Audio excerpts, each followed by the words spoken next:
Hey guys, how's it going? Today I'm going to take a quick look at this MEKOH pressure washer gun that I purchased from Amazon. Now I'm not sure if you pronounce this as MEKOH or MEKOH. I'm going to pronounce it as MEKOH for the rest of the video.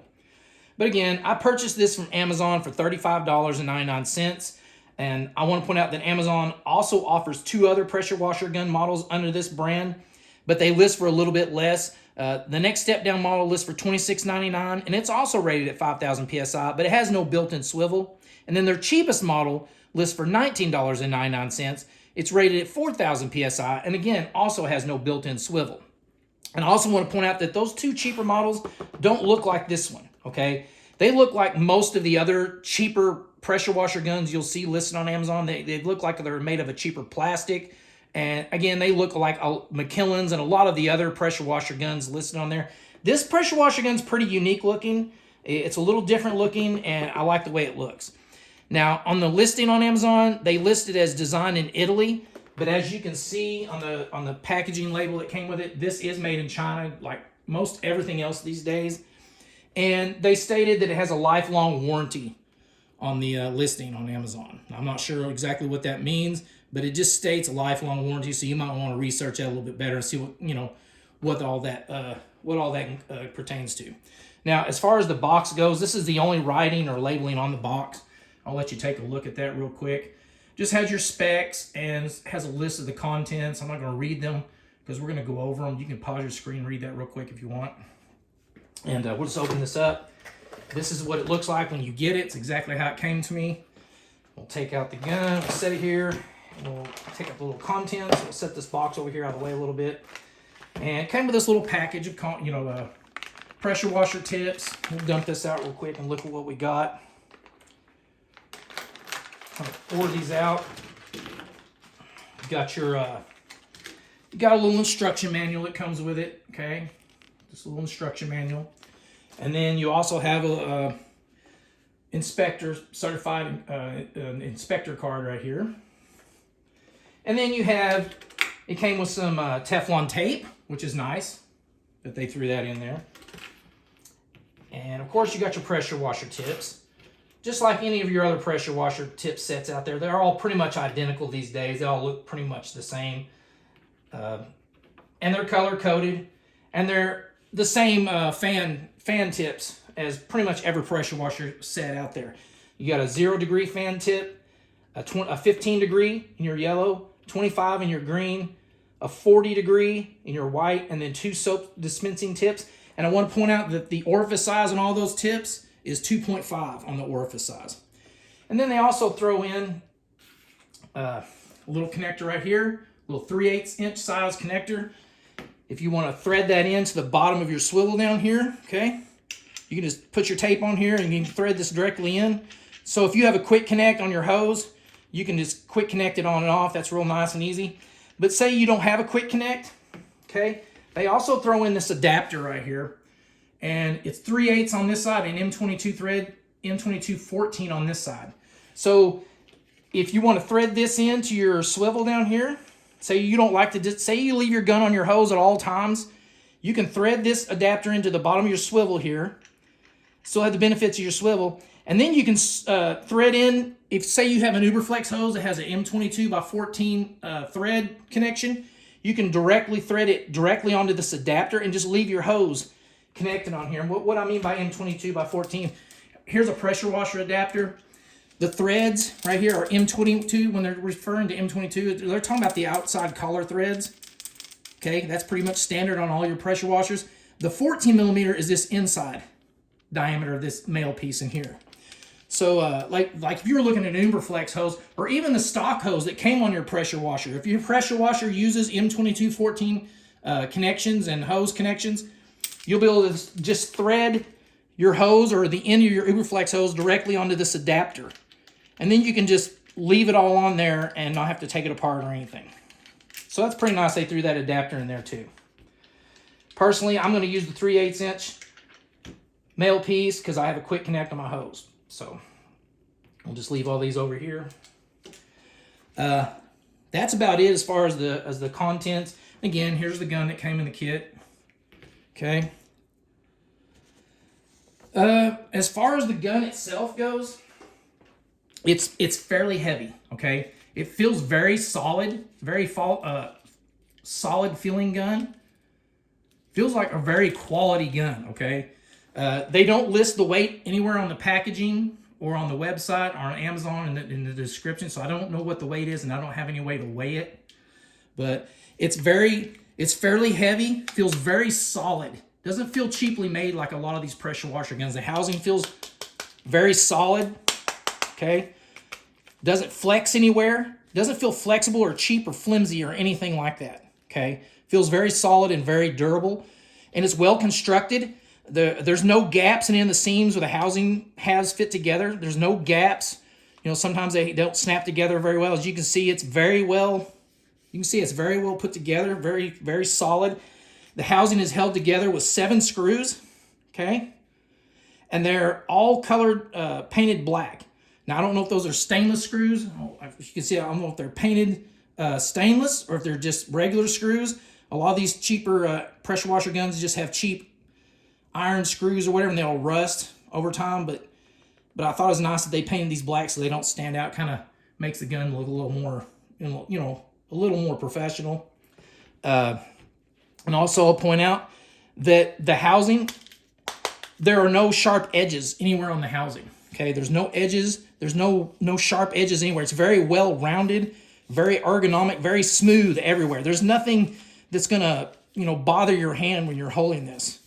There's no sharp edges on the handle, around the rounded areas right here. There's no sharp edges on the handle or the trigger or anything like that. So it fits and it feels very good in your hand, okay? The plastic itself, I will point out, the plastic has no texture to it. It's very slick and very smooth. It's actually pretty slick. If you have soapy, wet hands, this may slide around your hands. But I will point out, you see this red area on the handle? This is all rubber. This is very grippy. It has a good grip to it back here. It's very grippy. Feels very good back here. But everywhere else, it's pretty slick. It's very smooth. And again, I anticipate when that gets wet and you have soap on it, it's going to be pretty slick out here to hold on to it. And right here, you'll notice it's got this little protrusion right here, and that's where it can rest on your hand right here. So although it's kind of heavy when you're holding it, it'll kind of, the weight will kind of rest right there on the top of your palm of your hand right there. So it's got that little protrusion to kind of take some of that weight off your hand, which is nice. Plus this rubber grip area. So that makes it pretty nice too. And it's rated, according to their website or whatever, at 20,000 to 50,000 drops. So they anticipate you're going to be dropping this, and they built it a little more durable, and it feels like, you know, you can feel it. You can tell that they built this to be durable, okay? I will point out that this gun does have some nicks. I don't know if you can see them. Some little scuffs on it. I don't know if you can see on the camera very well, but there's some little scuffs and nicks on it. And there's another one right there. I'm not sure if this gun was used and returned or if it was just kind of, you know, handled rough in the factory. I don't know. I kind of disappointed all the little nicks, and it makes me feel like somebody returned this after they used it or something like that. But also, I want to point out the stickers. The MEKOH right here, and this little information tag right here, this decal. These are just stickers. These are just blue decals. So if this gets wet, I'd say over time these are going to peel off, and that there's no writing or anything on here that's molded into the front, you know, to the housing or anything. These are just little blue decals. It'll probably peel off over time. That one's already starting to wrinkle, and the edge is already starting to peel off. And yeah, that's about it on the housing. If I shake it, you can hear a little rattle. Now I'm holding the trigger forward. I don't know if it's the ball bearings and the quick connect, or if it's something up in here. It doesn't sound like anything's broken loose. It just feels like there's a little metal. I'm not sure what that sound is. It changes when I hold the trigger, so I'm sure it has something to do with the trigger spring or something. And now all I hear is the ball bearings. But I thought I'd point that out, that it's got a little rattle. I think it's something up in the trigger mechanism, but I thought I'd point that out. Now, the trigger itself, it's not real heavy, okay? It's listed to be a 4-pound pull, and I have no way to measure that, to really tell you for sure. It doesn't feel real heavy, okay? It's not a real hard to pull trigger. It's pretty smooth. You know, there's no slack in the trigger. It pulls very smoothly and everything. And the trigger itself, you know, It's pretty thick. It looks like about a 1/2 inch, almost 3/4 of an inch thick. And when I try to flex it, okay, it doesn't bend at all. It's not a cheap, flimsy plastic that as you use it over time, it's going to flex right here over and over and break. It feels like it's very solid and meant to last, okay? Feels very thick, very solid, and it doesn't flex at all.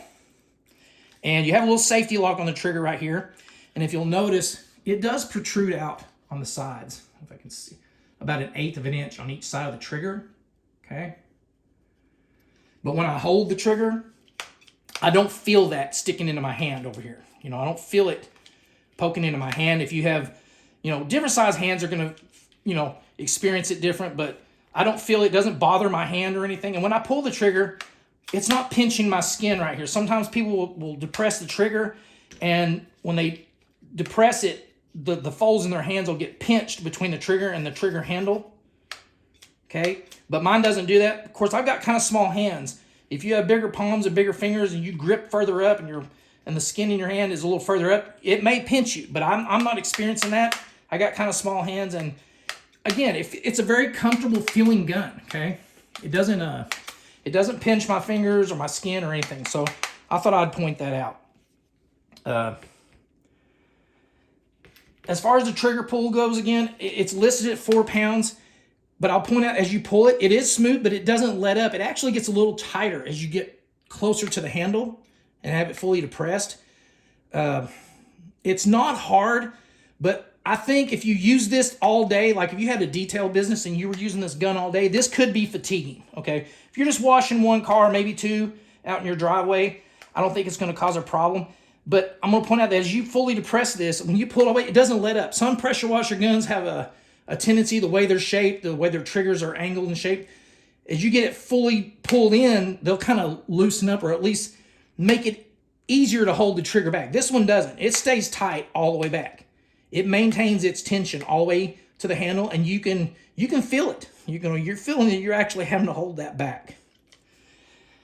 And another thing is, you can put 4 fingers. There's enough room on here to put all 4 fingers on this trigger, but when you do that, it tends to make you pull your hand down where you're not resting the weight of the gun on the top of your palm, okay? So you're actually holding the weight of the gun with your hand and your grip. I feel like this gun was designed to slide your palm and your hand all the way up to this and just use 3 fingers. So again, with that trigger pull, if you're just using 3 fingers versus the 4, it may tire your hands and your fingers out more. I just feel like it you know, when you're switching between your tips and stuff, and you just naturally grab, it just naturally wants you to use 3 fingers and just rest this right up against your hand. When I try to use 4 fingers, I actually have to hold the gun to slide my hand down to grip it. And then when I let off, you know, there's a little gap there. So I don't like that. I think it's really designed to use 3 fingers to pull it back, and you just leave this other finger up here like that. But as far as the trigger pull distance, it does seem a little wide down here at the bottom. I kind of eyeballed it with a tape measure, and the gap between when you pull this in between the handle and the trigger right here is about 1 inch, and down here was about 2 inches to pull it back, about a 2-inch travel. When I measured between the outside where your hand actually holds it and the outside of the trigger, right in here I got 2 3/4 inches between here and the outside right here. Got 2 3/4 inches right here, and down here at the outside of the trigger right here and the outside of the handle, I got 3 5/8 distance, okay, to reach out and grab it and pull it in. As you can see, my pinky can't really hardly reach it unless I stop and slide my hand up. So again, if you have longer fingers, you're probably gonna have no problem with that, but I think I'm better off with 3 fingers and sliding my hand up.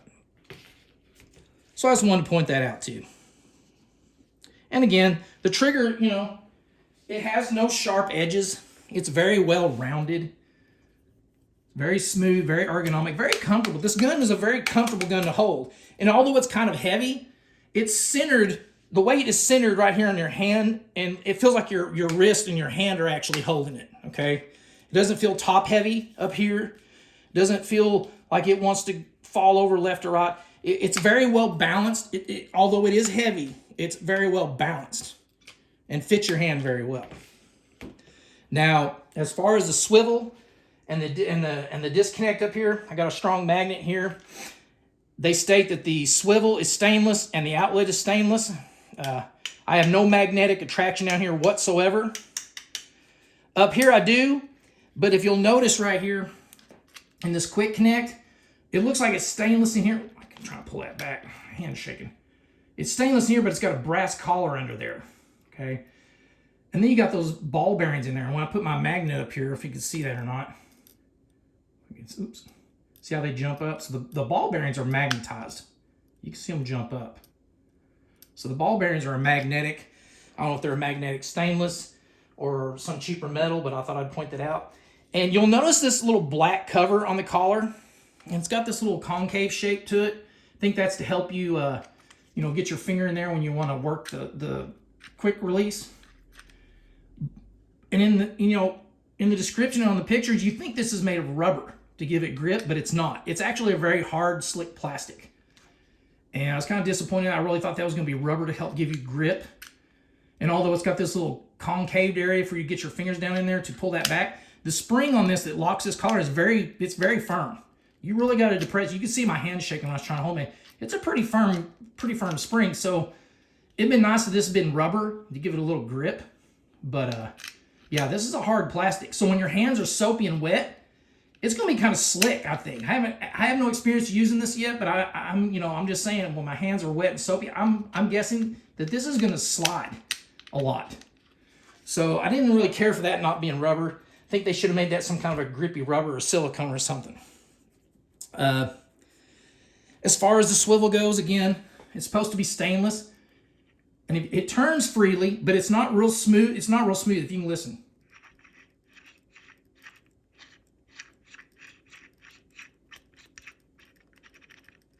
It doesn't really have any wiggle to it, but it has a scratchy sound when you turn it, and it's kind of firm. I mean, it does rotate right there. Hear that? Like it's kind of grinding in there. And although it does turn, it's not real free. It's not like, and under pressure, you know, most swivels, when you put pressure to the hose and pressure to the swivel connection, a lot of times they'll tighten up. So this is already kind of firm. I mean, it's fairly smooth, but it's got a kind of a scratchy sound, but I'm guessing this is going to tighten up with a little pressure on it, but I'm not sure on that. So, and again, like I said, on the quick connect, it's supposed to be stainless up here and stainless down here on the swivel, but the collar is brass. You can see the brass right there, the brass collar, but I believe all that in there is stainless, except for maybe the ball bearings. They are magnetic, but I know some stainless steel is magnetic, so they could be stainless. I'm not sure. Now, I'm not going to break this down and show you the internals, because if you go to the Amazon website and scroll down in the description, they actually have a internal view of this gun, and they show that the insides are brass internals. So you have stainless here, and then in here you got a brass housing and stuff in here. If you want to get a better look at the interior or internals, just go to the Amazon website, look this gun up, and it shows you a picture right there. So I'm not going to break this down. I did purchase, when I purchased this gun, I actually did purchase another gun that I was curious about, this Powertown pressure washer gun. And you may also be looking at it. And I purchased it, and I'm going to just show it right here next to it to give you a size comparison, show you how big they are compared to each other in case you're, you know, trying to decide between the two yourself. And I did actually try this one, and I'm going to keep this one. I do feel this one is better built, okay? This one has more weight to it. The plastic feels a little heavier duty. It just feels better. It feels like it was better constructed in a way. But this one, the only thing I don't like about it, it is lighter. The plastic, like this one, is very smooth and slick. There's no rubber grip here like there is on this one. I wish it had a rubber grip too. But if you'll notice the distance of the trigger pull, again, I have small hands. And that trigger pull, I can get all 4 fingers around this. And with all 4 fingers, I still have it resting right here on my palm. So I can actually get more fingers on the trigger and have more of the weight resting on my hand. So that's one of the reasons I went with this. Also, I have short fingers, so the trigger pull, look at that distance. I didn't measure it, but it's way less than this. You can see the distance between the handles and the triggers on these two, okay? So that's another reason I went with this one. And the trigger pull on this one is way noticeably easier. You don't pull it very far, and it's easier to hold. Plus, you got 4 fingers on it, so you got more fingers, you know, to pull the trigger back, and it's a way easier trigger to pull. and there's very little distance. So I like that. It is a little top heavy. You notice how thick it is here at the top. Whereas, you know, this one, it's a balanced weight. It's a heavier gun than this one, but it's balanced. There's no top heaviness to this. But on this Power Town, it is a little top heavy. It's like all your weight's up here. So in your MEKOH gun, you're holding the weight with your wrist and your hand down here. Up here, it feels like the weight is up here on top of your hand. It's hard to explain.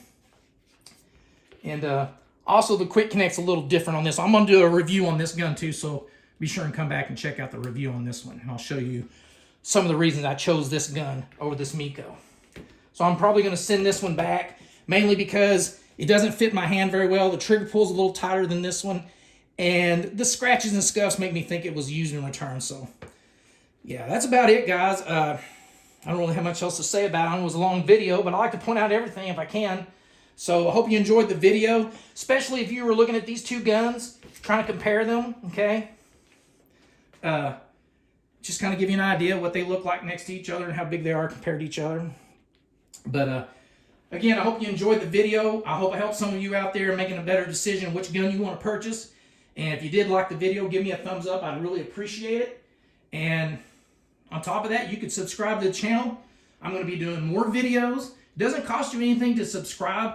And it's going to, you know, notify you every time I post a new video and just draw your attention back so you can see what else I posted and see if it's anything that you're interested in learning more about.